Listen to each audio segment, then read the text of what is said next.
but one of the best players in the league. I mean, video game numbers tonight, that's absolutely disgusting what he did. 37 points, 18 rebounds, 15 assists. GA, when you're watching a guy like that play, you can't guard him.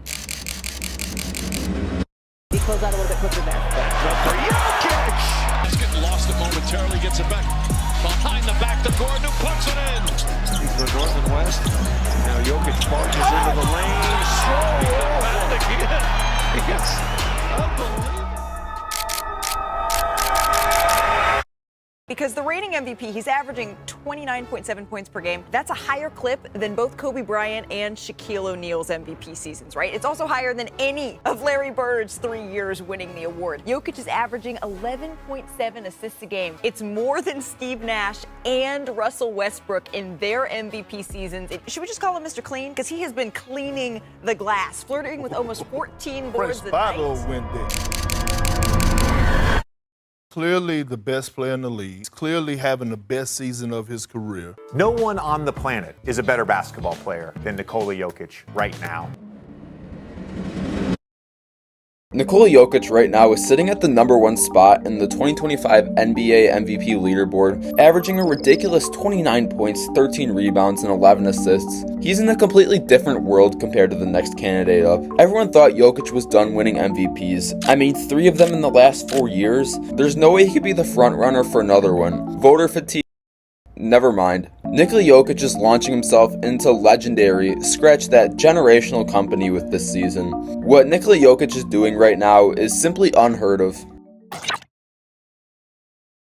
Over the last 5 seasons, we've seen a lot of remarkable individual seasons occur in the NBA. Steph Curry averaged 32, 5, and 5, while shooting 40% from 3 on nearly 13 attempts from downtown. Giannis Antetokounmpo became the first NBA player ever to average 30 points, 11 boards, and 6 assists, while shooting 60% from the field.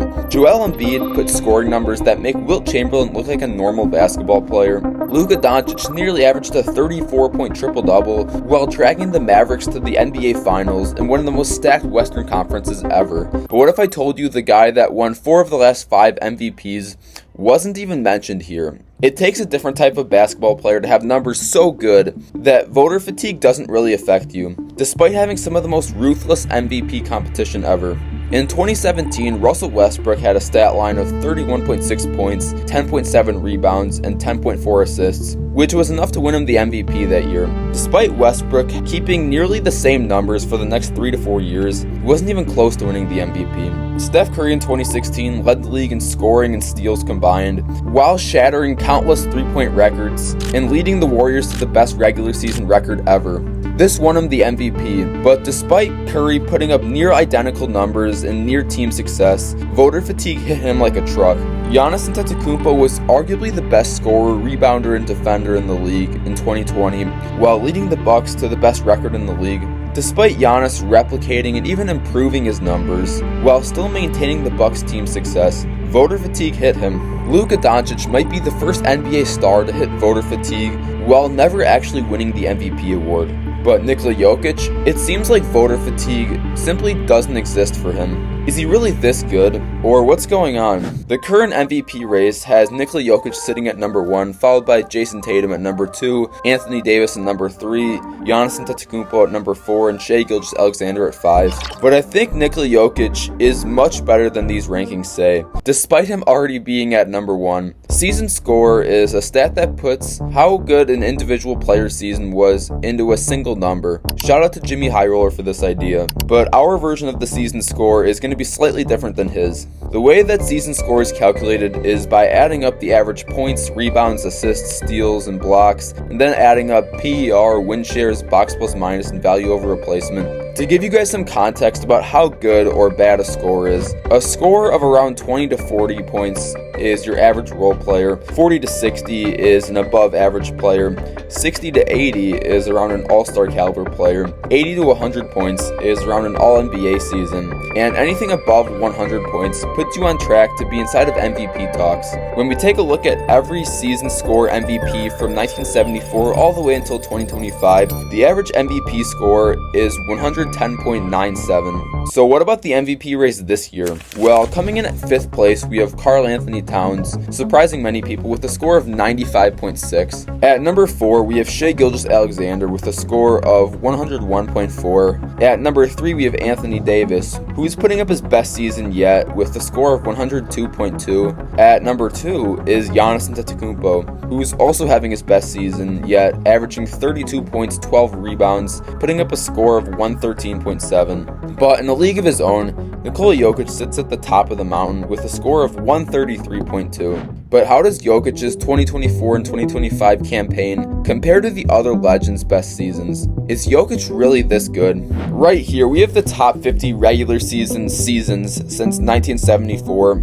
or the birth of most advanced stats we use today. Towards the left and bottom of this chart, we have several of the late 70s Kareem years along with Julius Erving. Michael Jordan completely dominates the 90s, swarming the greatest seasons ever, having 8 individual seasons on here. David Robinson and Shaq make multiple appearances. Towards the late 2000s and early 2010s, we start to see the king, LeBron James here. We then see KD and Harden multiple times. Finally, to end the chart, we have a lot of Giannis and Jokic. But then we go up and see Nikola Jokic's 2025 season, a campaign that no one from NBA history has been able to match since 1974. Nikola Jokic is on another planet this season. No one in the league is really close to him right now. As of the current day, Giannis Antetokounmpo has been the second best player in the NBA this season, according to season score at 113.7. Nikola Jokic has a 19.5 point gap between him and the Greek Freak. Mind you, the gap between Giannis and Anthony Davis, the third best player, is only 11.5. Throughout NBA history, there's only been 5 other single seasons where there's been a larger gap between the first and second best player in the league.